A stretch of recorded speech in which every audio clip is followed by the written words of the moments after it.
Yep, that's loose. Hello, welcome to Shad Life. Remember this project? Yeah. Awesome. Still working on it. Got a few things left to do, but what I wanted to show you, and I promised this in a video a while ago, is a lot of people are a little confused at how I can single speed this. Normally, you have a derailleur hanging down, and the derailleur has springs in it, and that's what creates.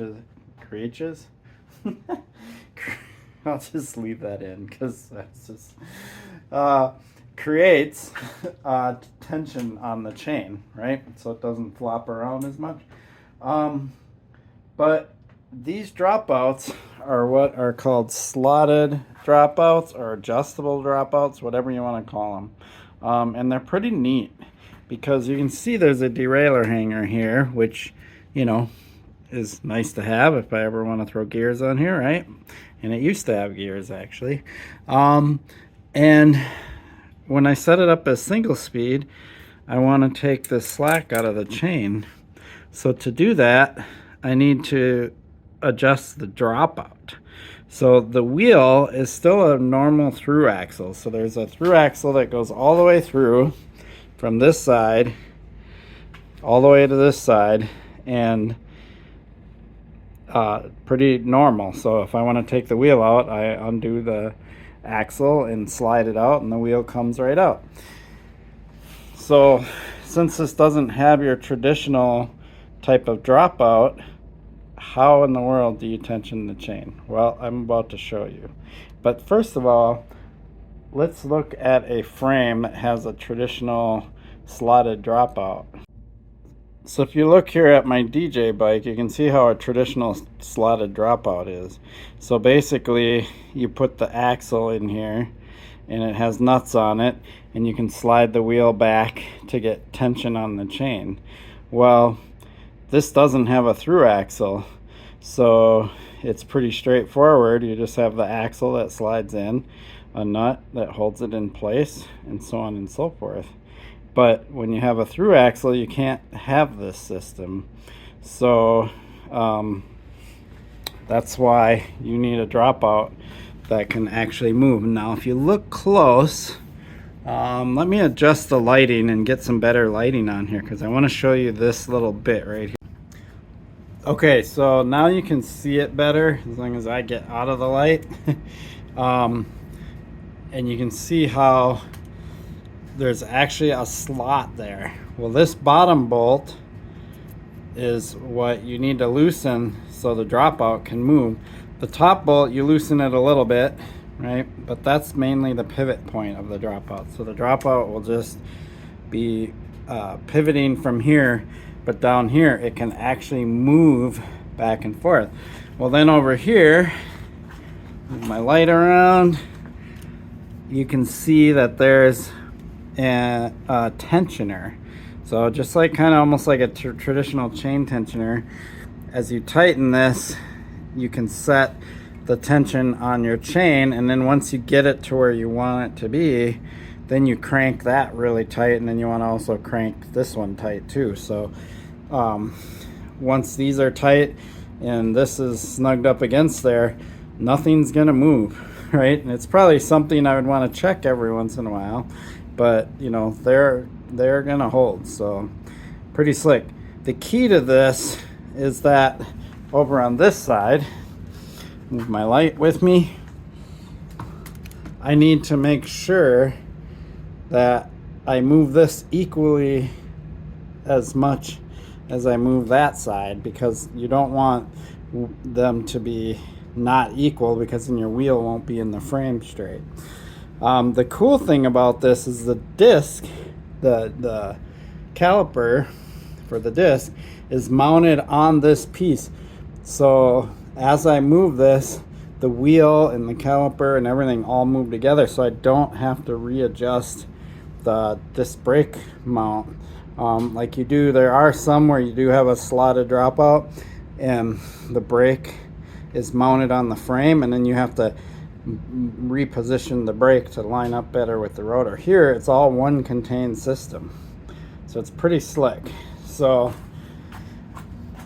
I will go ahead and do the steps and show you how this is done.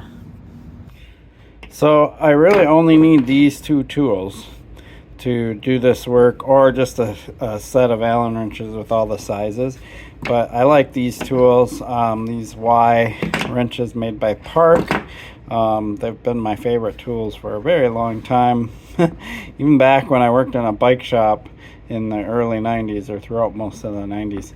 So we will use these two tools and go ahead and do this adjustment and tighten the chain. Okay, so what I need to do is I need to loosen this pivot one. I already kind of broke it loose, and then loosen the bottom one. So this is the one that the dropout pivots on. This is the one that the dropout's slotted on. And then I need to go do that to the other side. Loosen that one. Loosen this one. So now it's all ready to start doing the adjustment. So what I want to do is take this other tool I have with the smaller sizes, find the right one. Yep, that's the right one. Here's what I do. So we're gonna watch the chain here, see how loose the chain is. So I'm gonna crank this a half a turn, then I'm gonna go over to this side and crank this one half a turn, and I'm gonna keep doing that. Go back here, crank this one a half a turn until I get that chain where I want it. And the reason why I'm going back and forth is because I don't want the dropouts to get misaligned from one side to the other. So we're gonna go one more and one more. We can kind of look at the chain, it's still got some slop, right? So we still need to go more. So as I'm doing this, you probably can't see it from this angle, but there's more of a gap here between the frame and the dropout each time I turn this. And that's another thing you could do from left or right if you didn't want to do this half turn thing, is you could measure that gap and make sure they're the same on both sides. So we're just going to keep going. Yeah, if I can get like steady enough to get this in there. Half a turn. Half a turn. I could do full turns if I wanted, but look at the chain now. It's getting much tighter. So we probably don't have a lot further to go. So we'll do another half a turn. And go over here, do a half a turn. Now keep in mind the disc brake, the whole unit, the disc, the wheel, the brake caliper is all moving together. Now it's almost there, right? So you basically just keep going until you get the right amount of chain tension.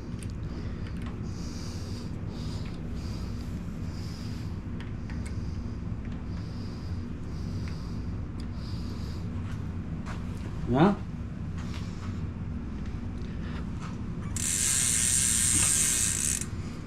Always spin it. Make sure you, you know, there's sometimes chains have a little bit of hop.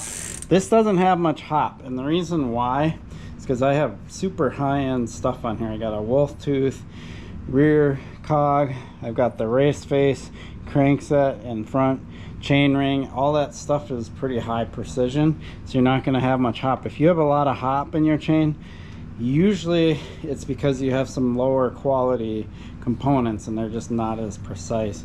But even if there's a little bit of hop is when you're pedaling and there's a loose spot and a tight spot. It's not that big of a deal. It doesn't really mess with the function of the bike much.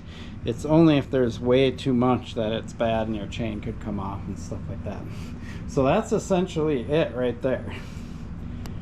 So now that I have the chain where I want it, it doesn't really matter. I don't think there's an order. I'm gonna crank this really tight, and then I'm gonna crank this one tight.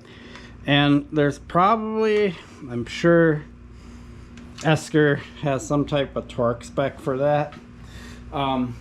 Because everything is steel, the bolt, and there's a nut in there and everything, and I'm not like tightening into aluminum, I just crank these things down as tight as I can go because they will not strip. So get it all cranked super tight. And there's one last step that I do after I do this. Double check them, make sure they're tight.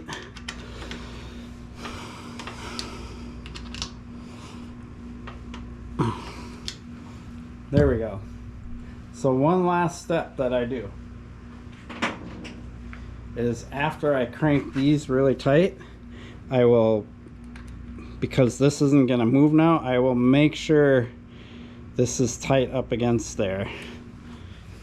And I will do the other one too and just snug it up. Because what that does is, one, it makes sure that these tensioners aren't going to fall out on you when you're riding, and two, it just makes that much more pressure that if for some reason this did come loose or want to slide forward, it's not going to slide forward because that's pressed up against there. So that's pretty much the whole deal right there. So now that that's all set up, I mean, this would be ready to ride. It's all set, perfectly smooth. You want a little bit, you don't want the chain to be like super snug tight. You want to be able to move it up and down, probably about a 1/2 inch each direction. Sounds good.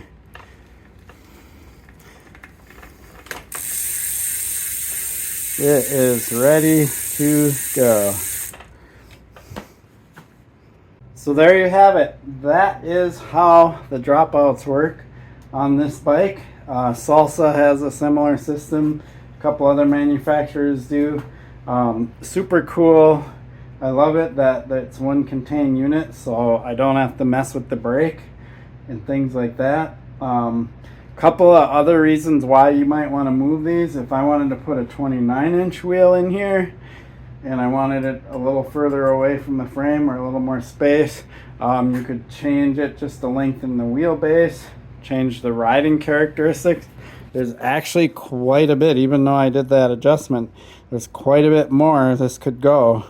So you could move the rear wheel back even further, and that would make the front end more planted and harder to pull up or lift up. So if you were really big into climbing a lot and stuff, you could lengthen the back end a little bit, and that would make it less likely that the front of the bike would want to come up when you're climbing, things like that.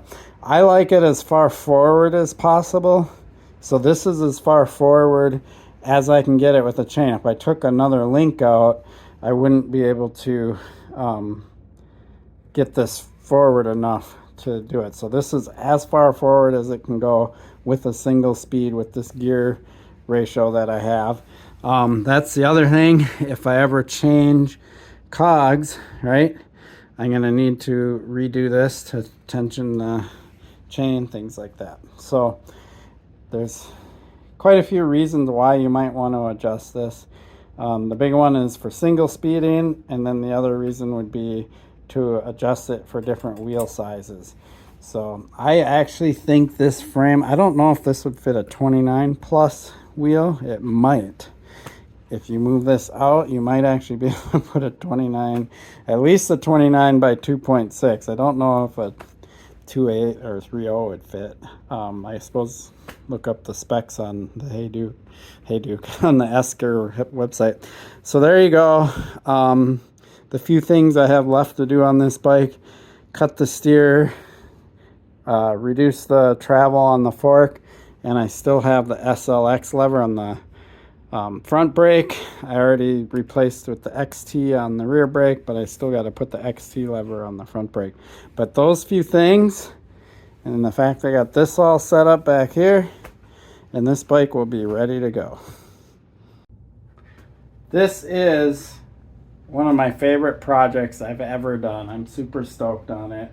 So more to come on this bike. I can't wait till spring when I get to actually ride it and talk about how it rides and stuff like that. If you like this kind of content, please like and subscribe. I appreciate your support for my channel. Peace.